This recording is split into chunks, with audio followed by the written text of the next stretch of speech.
estate and mortgage show and does not necessarily reflect the views and opinions of Reality Radio 101, its advertisers and sponsors, or its listening audience. Listener discretion is advised.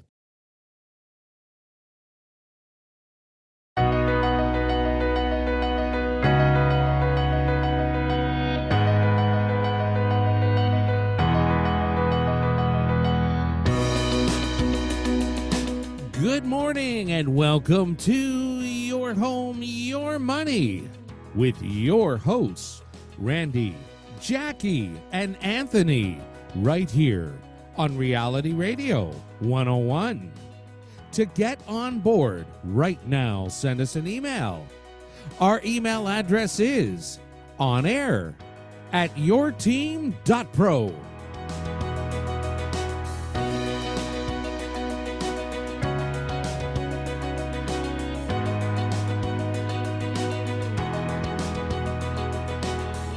And now, ladies and gentlemen, right to your hosts of Your Home, Your Money, Randy, Jackie, and Anthony. Well, hello, y'all. Good morning, Like snowbound people. Yes. Yeah. We had to Uber it here to the office this morning because our driveway is like, oh my, we're standing there trying to start the cars. Cars want to start?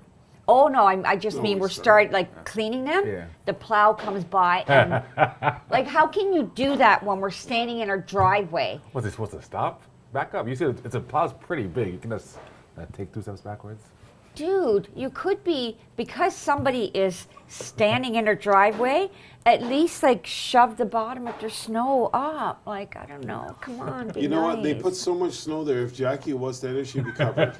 And this is Randy. We're arguing it. I mean, full blown arguing in the driveway because he thinks he's going to drive the Porsche through the snow and get out. Well, if you go fast enough, you can probably push through it. There you go. You know how low that thing is to the ground? It might do a little bit of damage to it. But So you then can he get through. says no because our daughter has the SUV BMW and they're not home. They went downtown Toronto and morning? ended Oh, up last night. last night and didn't.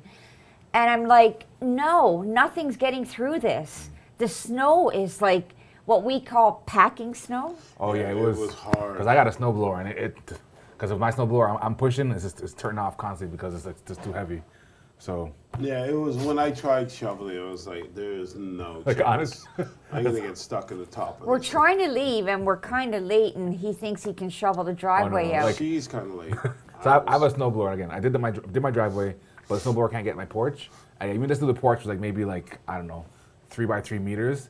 It was like a workout because that snow was. I don't know what pretty we're going to heavy. do because we're not going to find anybody to shovel the driveway. The last snowstorm, it took me 3 days to get somebody to come, and then he charged me a load of money and didn't even do it properly. So you just take your time and do it, hon. You laugh, Anthony? That's usually what it is. It's me doing the driveway. I'm laughing because I know So he's how half does everybody serious. out there feel about Super Randy now? Listen. Listen. Yeah, listen, Linda. Oh my goodness, isn't he just the all-time cutest thing on the internet though, that little boy? Linda, Linda, listen. Linda, listen. no, but Linda. And he's like this, no, but Linda, you're not listening. Anyways, let's get down to it. Yeah, so, the first thing I'd like to do is apologize for getting out the emails late. It was kind of an afterthought. Context. But we will be changing our system up a little bit. We're going to be doing it on a different day where we're not all so swamped with things to do. You didn't really tell him what we're talking about. So basically, Randy's talking about the emails for our monthly draw for our Yeah. Amazon gift card. So Yeah. we're going forward. gonna rearrange things. So going forward, we're gonna get those out a bit earlier because it's something we planned on doing recently, but we're still working out the kinks on Yeah. actually, I guess, processing And it. So if we can you- do it properly. If you go on my Facebook, you'll see yesterday I did a live about what's going on here in the office. You'll see that we kind of get lost in the shuffle of all the construction here. And unfortunately, yeah, my husband didn't get to it. And Yeah. he does have So- somebody that could do it for him, but He likes to do it himself, I guess. Oh, really? Is that how it works? Remember, we're on air, guys. She's going to start with this. So shuffle these up. And So, how's everybody doing out there this morning? Let me know how you're getting out of your driveway this morning, because I'm interested in that. My husband's looking up trying to buy a snowblower this morning. I didn't look that up. You was were go- like, It we need was to get a you that looked it snowblower, up. so I'm like right on it because I'm the one that shovels. So of course he's like, let's get a snowblower. I'm like, let me start looking. But then I'm like, you know I was what? just kidding. There was there's no way I'm getting a snowblower. You use it once and then. Well, I no, we know. bought one.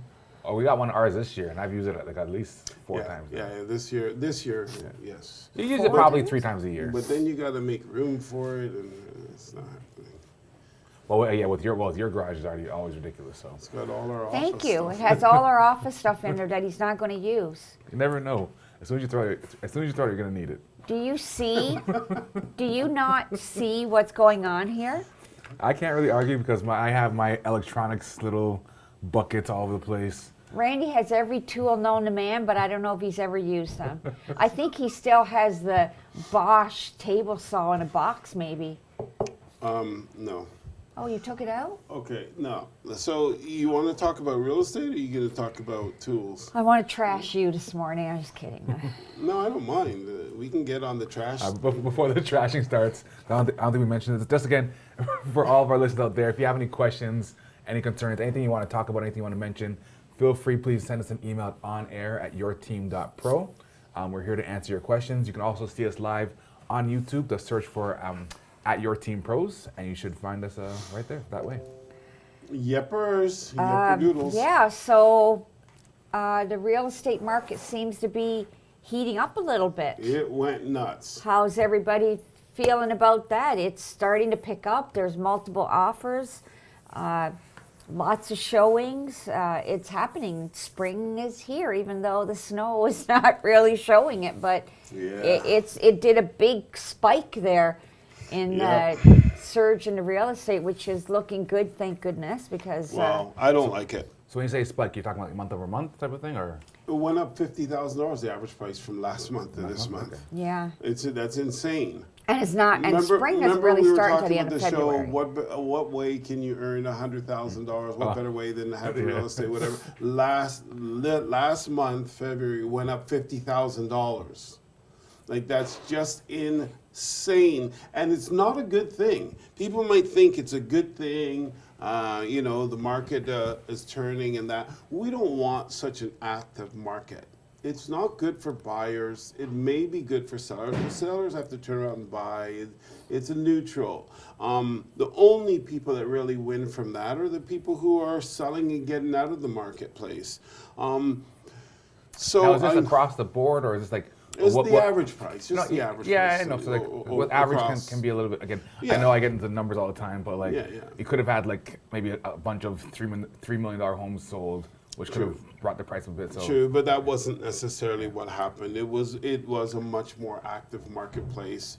Multiple offers are working, and quite rampant actually. In a lot of cases, they're not like, it isn't like the multiple offers of yesteryears, where you get a multiple offer and the home's worth, let's say the home's worth $1 million, and they list it at $800,000.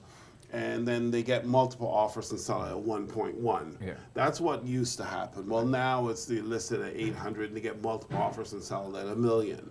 Okay. Or just a tiny bit over $1 million. Like, they're not blowing the market value out of the water. They're just, that form of marketing is working. Selling faster. Excuse us for the banging you hear in the background. We are in a construction zone, so you're getting it straight here.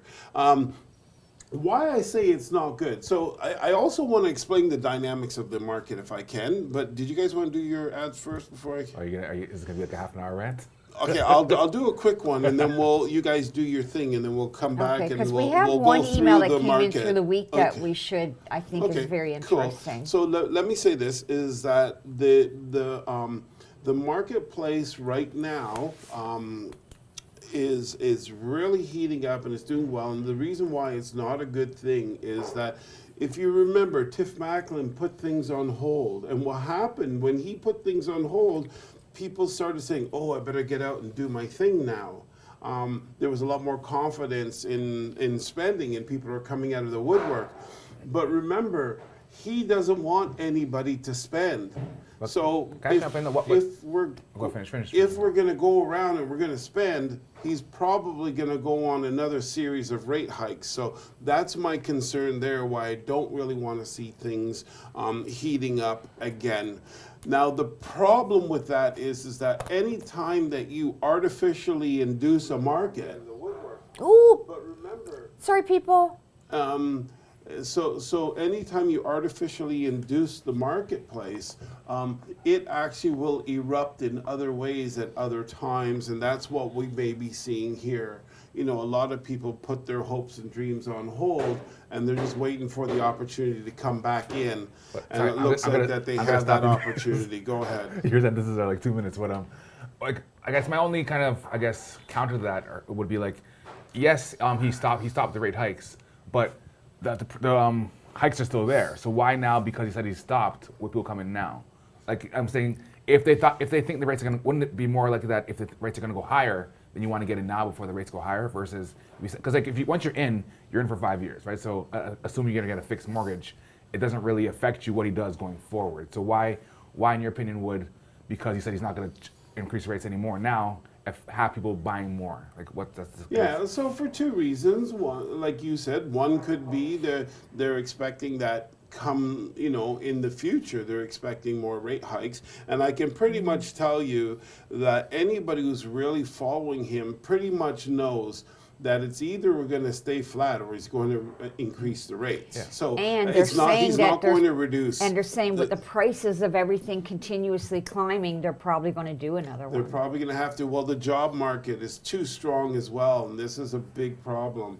But the other reason that you're saying is, well, why? Well, it's just more like a breath of fresh air, right? It's like, because we were all really confused with every couple of months the rate hikes going up. We're sort of like frozen, and we're sitting there, and we're like a deer in the headlights. I get that. A lot of people were feeling uneasy, and then he just sort of let that go, and it allowed them to actually take a breath and be able to try to form a strategy that wasn't under the gun.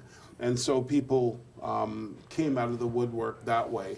So it seems to be that they're really hypersensitive to what's being done out there, what the government policies are playing out. And that's why, if you really study the numbers of the real estate marketplace, it's a very strong market, but it's not performing like a strong market.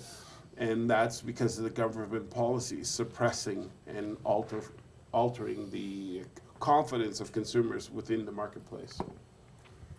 Okay. Well, I want to, because I find this email interesting, and I was talking to someone about this the other day, actually. So it is from Chris, and Chris says, hey, your team, should I ask when choosing a real estate agent how many buyers to sellers they represent? A friend of mine told me that this is an important question, but I do not see the need. Is it necessary to ask this, and if so, why? Well, in my opinion, There's two sides to yeah, this, exactly. always. Like a lot of people say experience matters, and I do believe that experience does go a long way, but I think on another note, what I would look at as well is that the integrity of the agent, if you feel like they're on your side, or they're just like, in there very salesy, just telling, oh yeah, you need to get in the market, this, if they're not really giving you information that you can verify yourself rather than just giving you a bunch of talk. I think it's important to have an agent that shows you the facts and gives you the knowledge, and then you can make your own decision. Somebody who's looking out for you. So, yeah, experience matters, but there are some really good agents that I've worked with even recently that are young in the business that I really enjoyed working with, and they seem to be having a lot of integrity and really looking out for their client. And of course, I tried to recruit them, but that's another story. But so I think you really need to gauge it on a person by person basis. I don't know what you guys think, but Well, do you think experience and the amount of sales and that they've done matters? sure, why not? Of course it matters. Well, it matters, but is it the But that's main? not what the question is. Okay, babe. So you that's fine. The question was, should I ask them if they're working with any buyers or sellers right now? That's what. No. That's not how I read it. Okay. How did you read it? I read it exactly how it was written. It Yeah, says, but you just said experience matters, and he didn't talk about that. that's true. Yes. Okay, you go. So am I right? Can I continue on? So here's the thing: is that that question is sort of designed to say, if I have buyers, I can bring the buyer to sell your home. I'm imagining that's probably one of the reasons for sort of that question. Are you working with other sellers? Are you working with other buyers? Are you active, as Jackie says? Do you have experience? Do you have a buyer for my home right now? I'm just going to tell you that you're going to just get, answers, depending on who you're talking to, but most likely across the board, we're going to bring you the list of buyers that we're working with. Does that mean that they're going to buy your home? Chances are no. But at least the question gets answered, and you feel that the person has got a number of people that they're working with. I think the way my wife answered it, Which is would a sales tactic. which is pure sales. Yeah. So it's like if you ask that question, you're just looking for someone to give you the answer of, well, here's our book of buyers, which we all can print off and bring you this big, huge list, because everybody wants to buy, but at what price? And that's really where it boils down to. There's nobody. Everybody wants to buy, but doesn't necessarily have the commission. The money to be able to buy. But we still have a big, huge book And you of don't buyers. see a ton of multiple representation and so out there either. Yeah, and so if they may not know what you're talking about there, sweetheart, but the point being is that question does lead to a very salesy answer. And I think personally, from our point of view, more important than that is this person giving you the information that allows you to determine where you are within the marketplace? That could be a person looking out for your best interest, or are they just telling you stuff? If they're just telling you stuff and braggadociously talking about who they're working with and all that stuff, I don't see how that can benefit you in any way. I just see that as a sales thing. I'm going to put it out there. I've worked with some really big agents that are very well known. Be careful. And I'd be careful because those people have a lot of sales under their belts and everything. And but they have great systems. Multi-million-dollar marketing systems. But, you can pay for all those systems. But in the end, who are you looking out for? Your wallet or your client's wallet? Well, I think what my wife, because when I say be careful, is because yeah, but I'm a little raw with my words. I'm just telling the way I see it. At the same time, we do have to, it's pretty serious that you can't disparage your fellow realtors and that. But in this case, we're not going to disparage them, but we are going to say that, there could be, you could have realtors who are very, very experienced. And the question is, what are they experienced at? Are they experienced at selling homes, or are they experienced at getting you what you want? So and believe it or not, they're two very, very different things.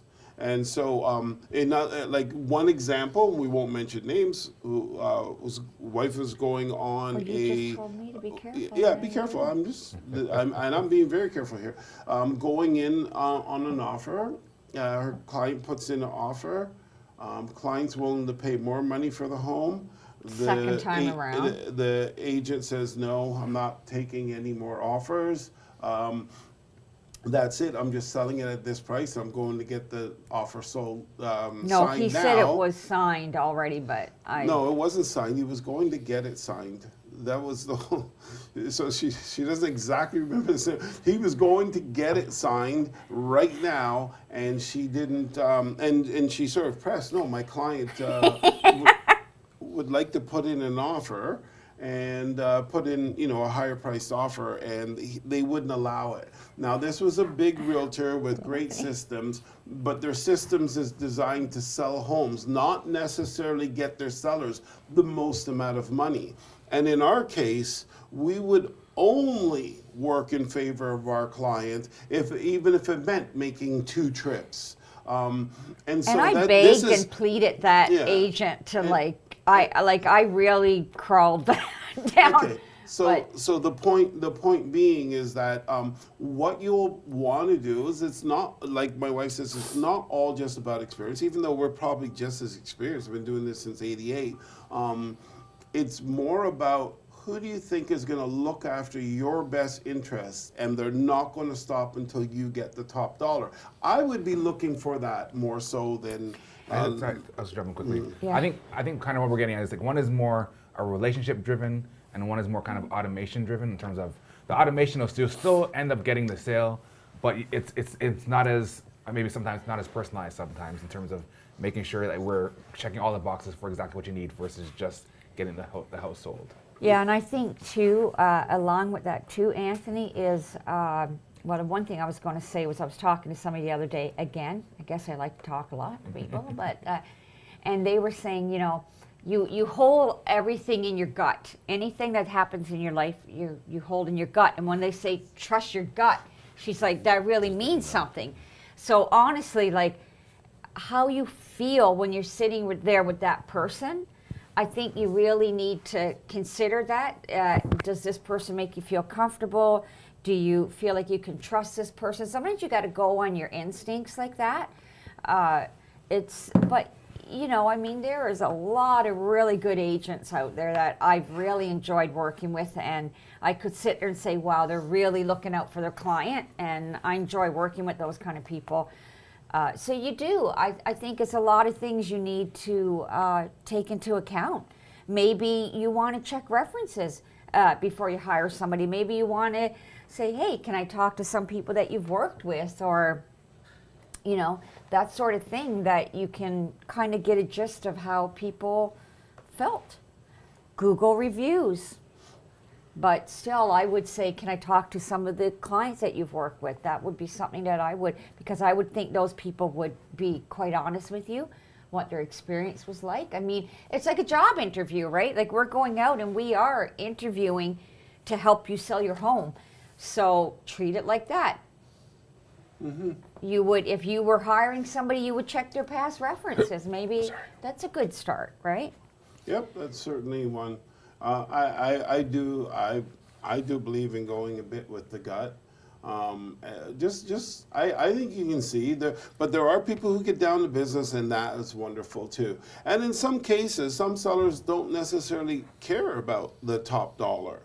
I was talking to a gentleman just was a day or two ago. He didn't care about top dollar. That wasn't what he just wanted his house sold as is, the way it is. And that's definitely not going to bring him top dollar.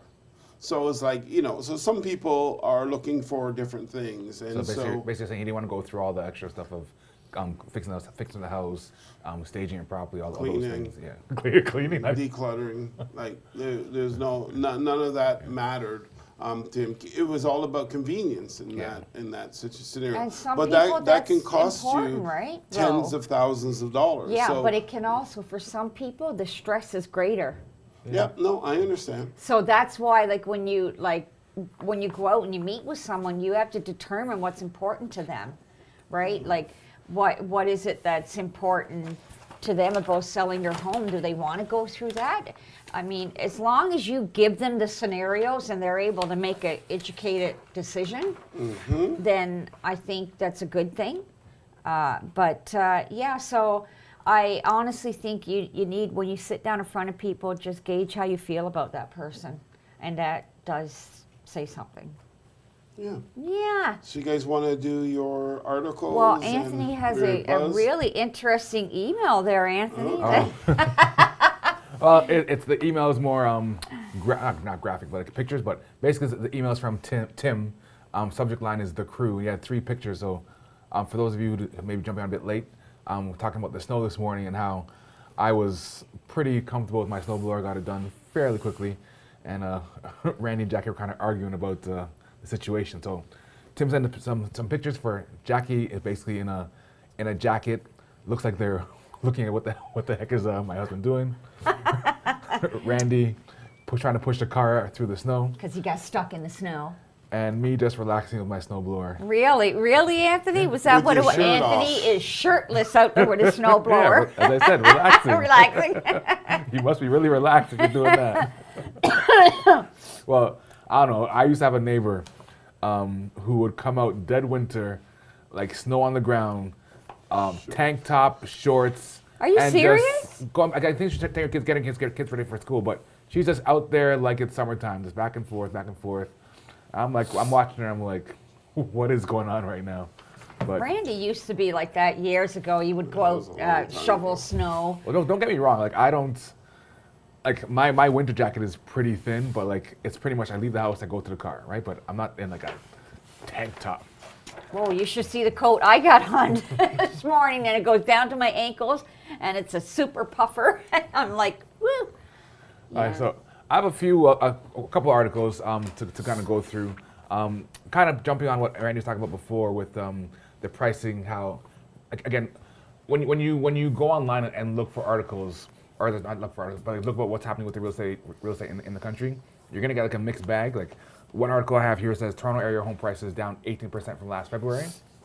Sales halved, and sales are halved, which is true. Again, year over year, prices are down 18%. Last February, we had a huge spike in our prices. And this year, we've dropped.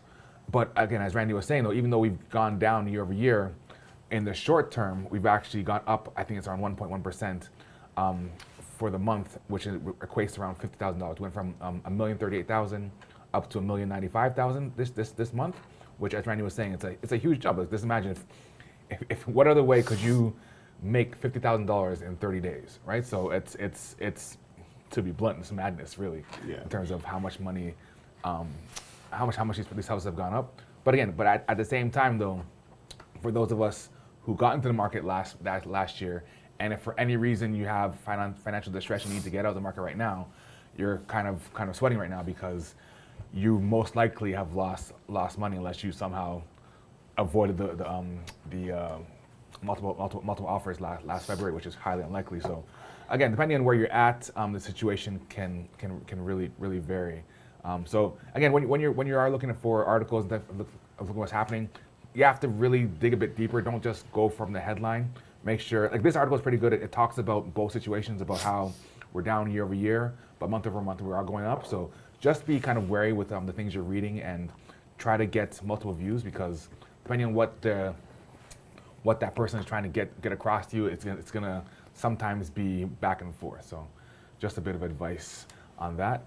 And another thing is another article talking about rental properties. We've been talking about for quite a bit in terms of it's if you can't afford to buy a house, it's not that much easier to rent a house.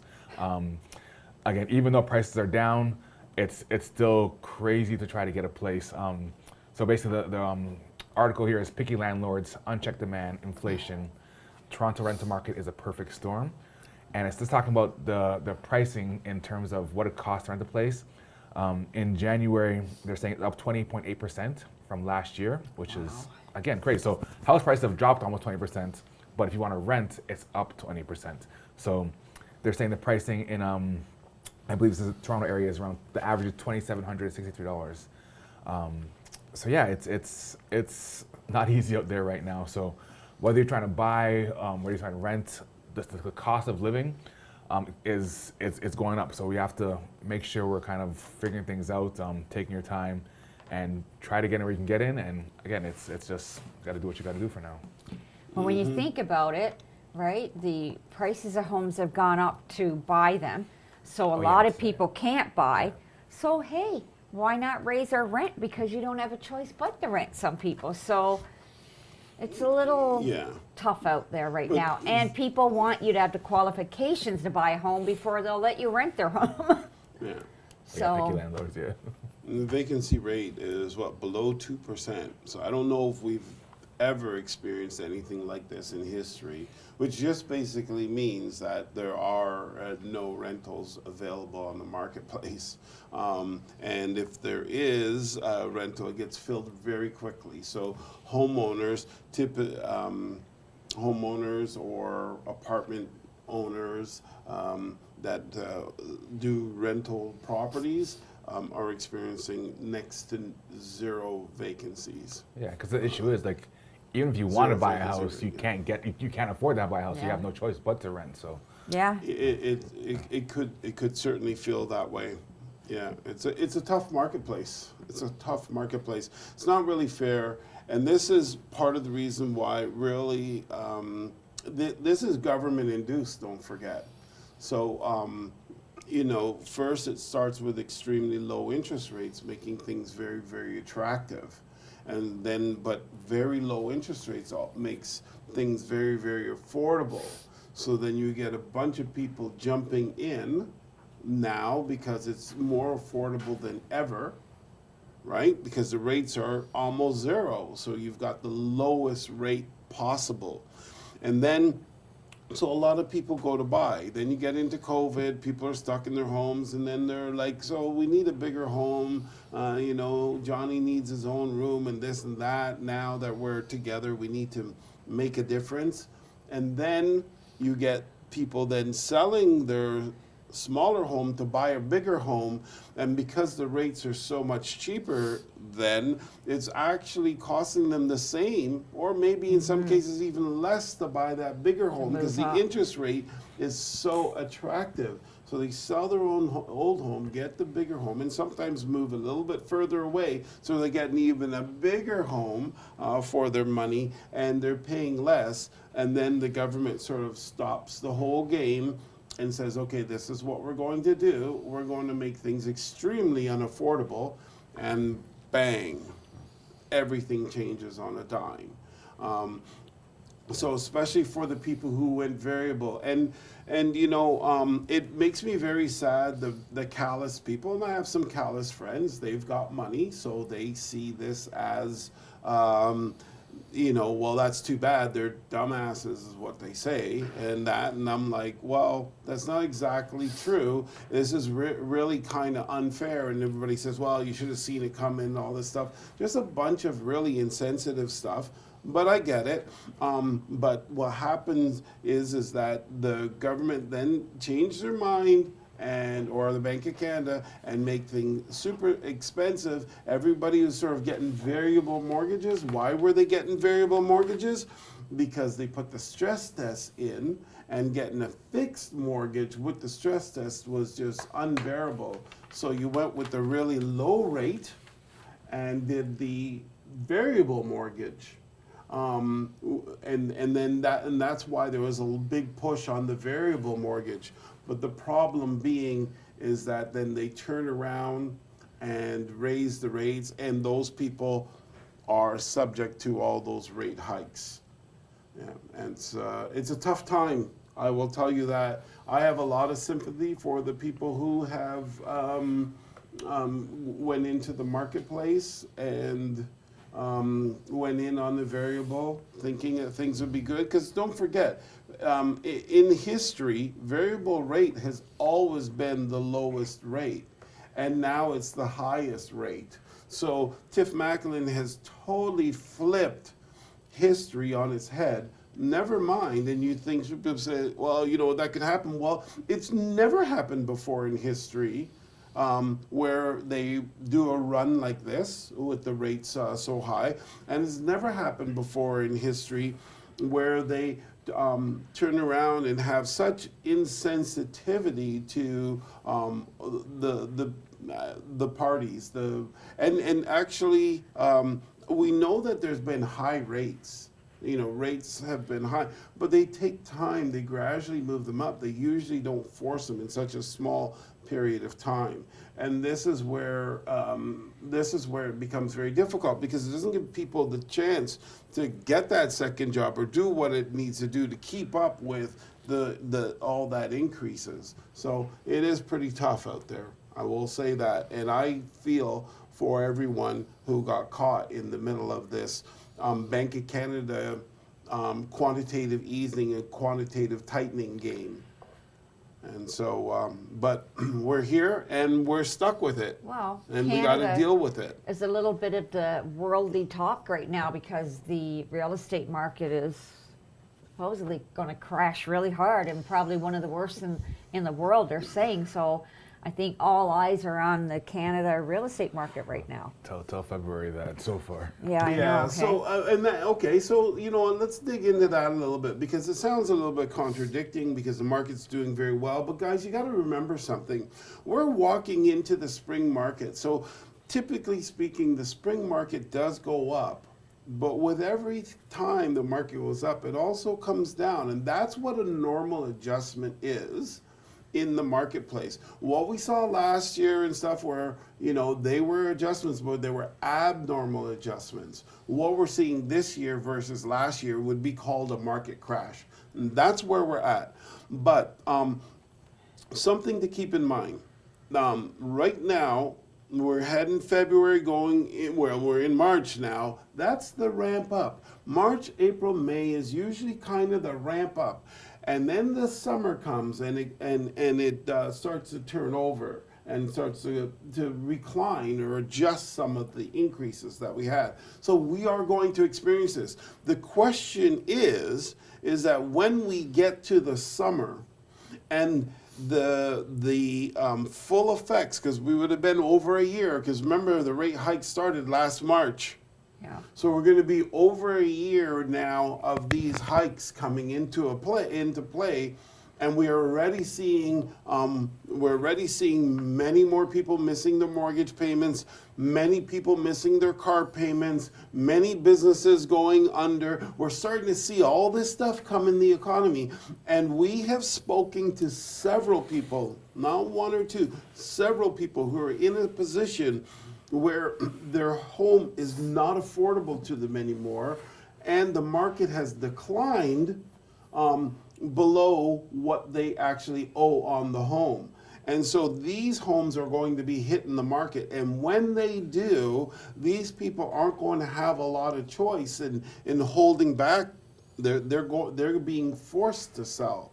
So then what's going to happen if we get this overflex of inventory hit in the marketplace? It's going to be a very, very difficult time, and the marketplace we already know we're going to be coming down from the spring high that we're beginning to see go on right now. We're going to start to see the descent of the summer months.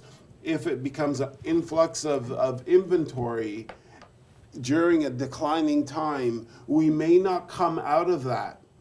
We may not. So I don't think we're out of the clear yet. And as a matter of fact, all of the effects that we've felt on the marketplace are mainly theoretically.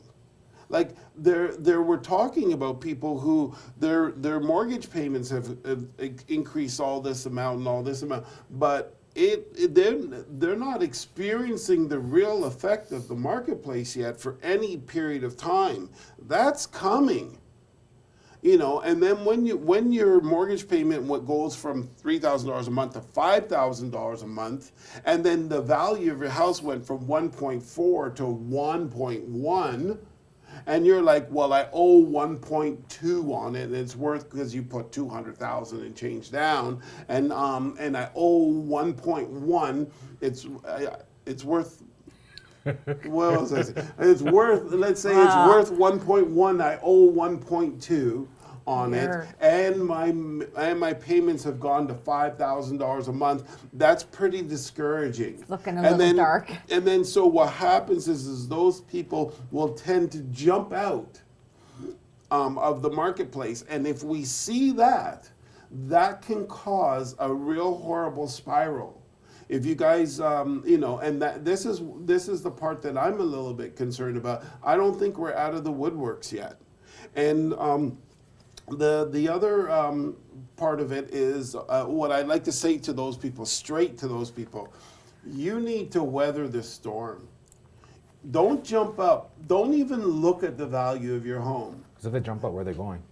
They're getting out of the mess they're in. It's not where they're going. It's what they're running from something, not towards something, right? They're running from. They're running from the payments of $5,000 a month and the fact that they have no equity in their home. They're $100,000 underwater in their home. Don't look at the value of your home. And I think Anthony has nailed it. Where are you running to? You're not running to anywhere, because the rental market is horrible too. And then you're going to have bad credit because, the exchange for the house and that, you're going to take a loss. If you want to know what happened in history, go back to 1989, 1990, and you can follow that graph. Take that graph, impose it on today, and you can follow that graph. Everything is going to be okay. It's just not good now. Okay, just like we had a huge winter storm last night. So, it was a really kind of bad storm, but it doesn't mean that we all want to pack up and leave Canada or leave the GTA and move to, whatever, or start heading to Alaska, which would make it worse. I can't even see anything other than my driveway in my head right now. Yeah, and so you want to hang in there. You want to find a way to be able to make your payments. And I can guarantee you what's going to happen in the next few years, your home is going to be worth a lot more money. You have to go through this pain.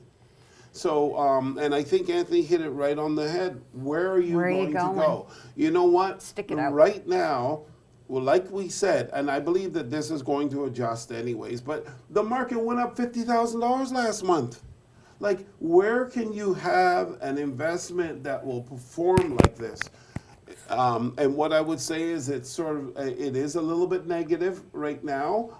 The market is negative, and I wanted to get into that. Do you guys have an article? I got a really quick one. I was to say is, like, going back on what Randy just said there, is the fact that you're already in, even if it's kind of stressful on you now to stay in, it's super hard to get in, especially now with the prices being so high, right? You need at least, with most houses now around $1 million, you need at least $20,000 to get in a house, right? So if you sell your house and you just basically break even, let's say you don't lose anything, you break even, so you're losing the house, you have no cash on hand, you maybe get into rent a place, now you have to save up $20,000 whenever you want to get back into a house, right? So, and saving $20,000 is not an easy task, right? So if you manage to get in, you want to fight and claw to stay in, because once you leave, it's not easy to get back in, especially if you don't have a big sum of money to help you with that process. Yeah, that's probably the most important point to everything, is how are you going to get back in? So struggle, do what you got to do to stay in. Because most people are struggling to try to get in, and you're at least there. Yeah, the payments, don't get me wrong, payments suck. But saving $250,000, which is what it might be in, like, let's say, the next 10, 15 years, as prices continue to go up, that's going to be even a bigger task, because the home prices are going up, but our incomes aren't really following at the same pace as that. If you take into inflation, all the things, like all the cost of living. So, yeah, if you're in, fight and claw, beg, borrow, do what you have to do. I would say, beg, borrow, don't try not to steal. Don't do the third one that we usually say. But you want to do your best to try to stay in if you can. You gotta, again, be creative if you have to. Well, here's some creativity. It says this Ontario city's homes cost half of what they do in Toronto, but nobody's buying them. Can anybody guess where? I'll give you, like, a count to three and think of it in your head. 1, 2, 3. Alaska. Windsor. Windsor. Believe it or not, Windsor, Ontario. The average single-family home is $636,000. Townhomes you can get for as low as $450,000. And Condos are 404. Not a huge jump from the condo to the townhouse in price, but they're saying that one of the reasons why they're not selling is because we know Windsor is right on the border of Detroit.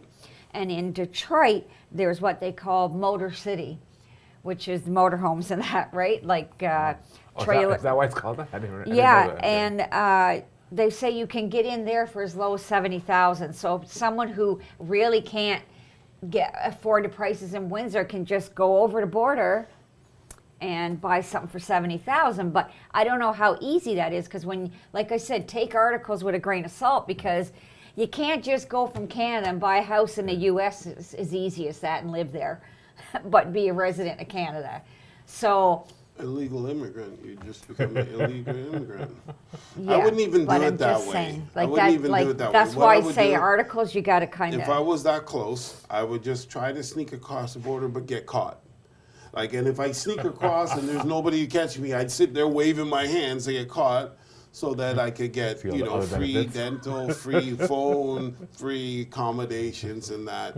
And that's kind of what I do. Rather than having to go and buy a house, I get all that stuff free first, and then that's how I roll. All right, but before you go out with your thing, we got an email in from Paul.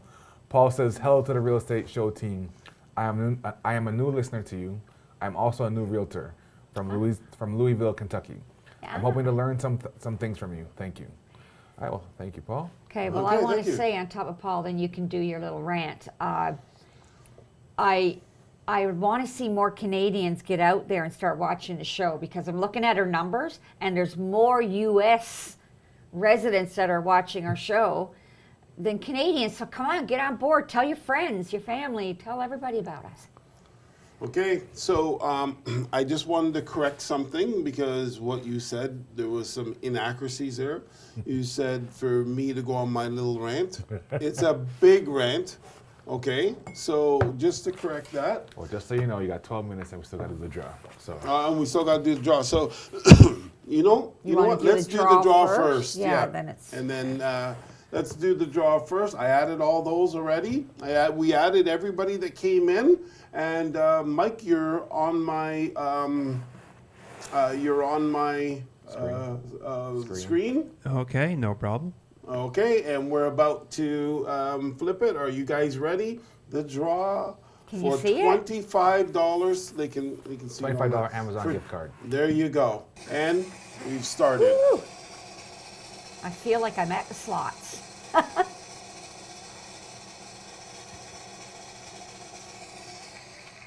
Mike C is the winner. Yes, sirree. So you're going to be we'll be in communication with you, and you won the $25 Amazon card. Congratulations, yeppers. Okay, so I want to say this. So here we are now with the marketplace. Actually, I'll put that up on my screen just in case Mike wants to show it every now and then, what's kind of going on with the Toronto Real Estate Board market. Sales are actually down 47%. Sales are down 47% over last year. Last year, there were over 9,000 sales. This year, there's 4,700. Okay? The average price, which is a really, really big one, is down 17.9%. I don't know if you guys remember, but when we were going through that great descent last year, March, April, May, June, we were always above last year, even during that horrible decline. Well, now is when all those negative numbers are coming in, and this is why we're in a real estate crash. I know we're talking about, wow, prices went up $50,000 over last month, so that's huge. However, it's compared to last year, it's down 17.9%. Last year, the average price was 1.334, and this year it's 1.095. Putting that in perspective, I think last month was 1.038. So $250,000 basically is down? Around $250,000? It's 1.095, so 1.1 to 1.33 3.4. Yeah, so So yeah, almost $250,000. Yeah. almost $250,000 we're down over last year. So that's kind of crazy talk. Some people would say crazy numbers. Yet last year was Well, 1.03. just imagine if you were one of the people who bought at that average price, 1.3, and now it's that, you're like, again, it'd be kind of hard to say, okay, I Scary. lost a $250,000. I lost $250,000. Yeah, I lost $250,000 last year. But did you actually lose it? not until you sell. But that's So- the thing. But it's easier said than done. With your mind, it's I've lost $250,000. Even though technically you still have your house. Houses, who cares what it's worth? You're living there. gotta You're live. paying for it. So Well, yeah. If you went fixed, you're actually paying, and now someone was, and you'd have to swap it up. We're cherry picking.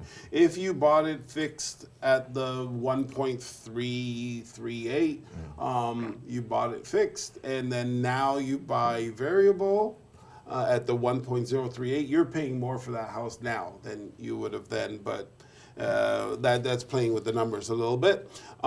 Average price, like we said, is 1.095. So the thing is that the new listings that came out are also down 40%. That is kind of an issue because we do need more inventory to be able to help to moderate price. See, if you don't have a lot of inventory, you have too much people fighting for the little bit of inventory that's there. That's why having more inventory is good. Too much inventory is not necessarily good on prices. Too much inventory is too much choice, and sellers then have to fight and bring the prices down, huh? Was it the Three Bears story? Or The what's Three Bears story, okay. Sales to new listing. Now here, sales to new listing ratio. The reason why this is, excuse me, this is a good number because it helps us to compare, excuse me, the sales that are happening to the rate at which listings are coming out. And so it's sort of like the real estate version of the supply and demand curve and where they meet. Well, it's at 46.6%. So 46.6% is a balanced market a number. So does that basically mean for every 2 sales, there's 1 new listing? So let's say it was 50%. yeah. Yeah, it would be like that. Okay. And then, excuse me. So active listings are up 38.1%. And what's happening is, and we've been talking about this for a little while, the people who put their homes on the market and put it up at a high price, they put it at a high price, let's try this, and then we'll just keep bringing it down. Well, their home's been on the market forever. It's kind of a stale listing, and they're just sitting around. The new stuff that's coming out, that's the stuff that's selling. And the homeowners that are trying this style because they think, oh yeah, it makes sense. Let me try to be greedy with my price, and hopefully someone will do it. But if no one does it, then I can come down later while you're kind of hurting yourself from Chasing it. you're chasing the market, but you're also hurting yourself because you're having your home on the market and not selling. So then buyers are like, well, no one wants that house. Why would I want it? What's wrong with it?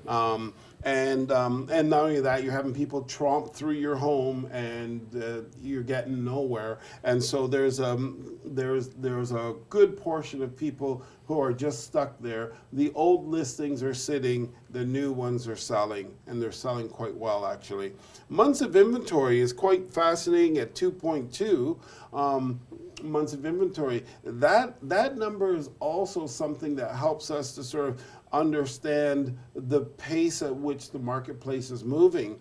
And 2.2 is actually 2.2 months of inventory. So what that means is if we didn't put any more inventory on the market and sales continued to go at the rate that they are going at in 2.2 months, everything would be sold out. That's what that's kind of telling you. So how much inventory do people have choice for?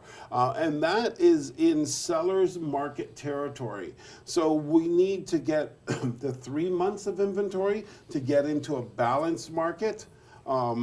And so we're still in sort of this hyper balance skewed towards seller's market. And that's where we're at. But inside the marketplace, because sales are so low in that, it really kind of has more of a buyer's market feel. But unfortunately, in the last couple of weeks, anything new that's coming out is moving, and is moving with multiple offers. Old stuff is sitting. Yeah, and we were in one this week, and there were 12 offers on it. And yay, we won. Our clients got an amazing house, but there were 12 offers. Yeah, so average sales price to list price is 100%. So what that means is that the homes that are selling at full price or better. So in York region, for example, they're at 102%. In Durham region, they're at 102%. And the rest of the regions are pretty much between 98 to 100%. City of Toronto is at 100%, but Toronto East is on fire, folks. It's at 103%. So the only other people that are there are Whitby, Ajax, and East Toronto is at 103%. That means that it is very difficult to walk into one of those areas and buy that home at full price. You actually have to pay over asking in those three areas to actually get the home. So those are the three areas that are on fire. And more specifically, if you break that down a little bit more, you got EO4 at 108%, EO2 and EO1 at 105 and 104%. So in other words, there's little pockets inside the East that are just on fire. So those are really difficult places to buy. And what's happening is, what we're kind of seeing happening here is the market is trying to go back to normal, but it's a little bit on fire. And what I mean by that is that the good areas, so that's why Whitby is as high as it is in Durham, because Whitby was the pride of Durham, let's say. It was the area where you had to pay more money to buy in Whitby than anywhere else in Durham. It was a lot of old money in Whitby, yeah, right? and then the market went crazy, and then Whitby kind of equaled out with everything. Well, it's not going to necessarily stay like that because, population density and things like that, when you got all these small houses and townhouses and that all over the place, people would rather, if you're going to be spending money and spending $1.5 million on a home, you want to be in an area where everyone has $1.5 million or more on their homes, rather than be into an area where you're spending $1.5 million on your home, but there's these townhouses at $800,000 there, and you're sort of mixing that. That's not your ideal scenario for parking your money. Well, the only way you're going to get that is buying an older home, because an older area. Because if anybody, area. Because if anybody's watched the last few years, they build all the the single detached, they sell them all out, and then boom, townhouses pop up right in front of them. So you're driving through the townhouses to get to your house, which. Okay, I'm not saying it's it's not a bad saying it's thing, a bad thing. However, what we are saying is, because we're realtors, we look at things a little differently. Okay, so we understand that people typically want to be with like-minded people. You wouldn't want Ontario Housing, let's say, beside you. Okay, oh, it's not called Ontario Housing now. It's called what? Subsidized. Is it subsidized? Well, that's what I call it. Equal opportunity housing. I'm not sure what it's called now, but you typically don't want it beside your home, right? Low rental markets, you typically don't want it beside your home. But more importantly than that is that you don't want to be in a situation where the values of the other homes are pulling down the value of your home. So if you're in an area of lesser priced homes, that area is lower valued, and therefore has a downward pressure on the price of your home. You want your assets to be maintained. So that's why ideally you want to buy the smallest home amongst all the big homes, because the big homes are pulling up the value and maintaining the value of your home. And that's more the philosophy we're coming from, more so than personality traits between someone in subsidized home versus the others. That's the real reason. So we're coming at it purely from a financial point of view. And the last thing is that days on market is days on market. We're at 33 days on market, and before it was like last year it was ridiculous. So like it was like 7 or 4 or something like that. But we're now about, people are panicking when it's on the market 30 days. It's like, so you know, it's taking longer for the homes to sell. Now I quoted total days on market, not the 22 days, which really I think they should remove that number from the charts, because you know, people list a home, then they'll take it off the market and relist it. Well, realistically, all that is time on the market, and that's the days on market that I look at. I don't look at the second or the third attempt and say, oh, he did it in 3 days. No, the whole process was 33 days. Thank you for listening. All right, ladies and gents. So if you want to send us an email during the week, send it to onair@yourteam.pro. If you have any questions, concerns, hey, if you want to sell your house, sell your house, send us an email there. We would love to hear from you. Also check out our YouTube channel at Your Team Pros. And as always, it's been your home, your money, and our lives on realityradio101.com. Have a great weekend. Bye for now. Thank you. Happy snow shoveling. Thank you for listening to Your Home, Your Money with your hosts, Randy, Jackie, and Anthony, right here on Reality Radio 101.